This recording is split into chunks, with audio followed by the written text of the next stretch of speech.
कोलकातार EM bypass छोबगाँ चीना मंदिर निकटरे थिबा एक 3 महला बिल्डिंग रे निया लगी जलीपोड़ी सबु नष्ट हो जाइछि। तेबे सही बिल्डिंग रो ऊपर 2 महलारे एक प्लास्टिक कारखाना रहिथिबा बेले गोपाल दास नामक जने प्लास्टिक कारखानार कर्मचारी 3 महला ऊपर डेई पड़िबारु से अति गुरुतर होइथिले। तेणु तांको एक घरोई डाक्तरखाना रे भर्ती करी चिकित्सा चलिछि। सेपटे हठात एही निया लागिबा परे प्रखर बेगरे चारिआडकू व्यापी जाइथिला।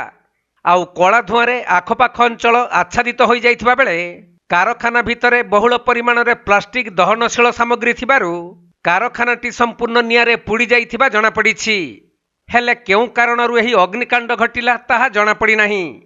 तेबे एही निया लागिथिबार देखि प्रथमे स्थानीय लोक माने बाल्टी रे पानी पकाई निया को आयत्त करिबा पई चेष्टा करिथिले, किंतु नियार तीव्रता एते थिला जे एहाकू नियंत्रण करिबा असंभव होई पड़िथिला।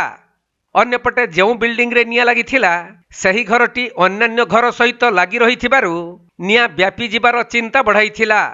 तेणु सही घर गुड़िक भितरु लोकंकु स्थानांतरित करा जाई निया लिभाइबा पई अग्निशम विभागर कर्मचारी माने आप्राण चेष्टा करिथिले। हेले दीर्घ समय परे सही निया को आयत्त करा जाइथिला। तबे गत किछि सप्ताह मध्यरे कोलकातारे अनेक बड़ बड़ अग्निकांड घटिछि, जहाकि पार्क स्ट्रीट, कसबा शॉपिंग मॉल, बैंक्सेल कोर्ट एवं मेहेटा बिल्डिंग निकटरे थिबा एक 100 वर्षर पुराना कोठा।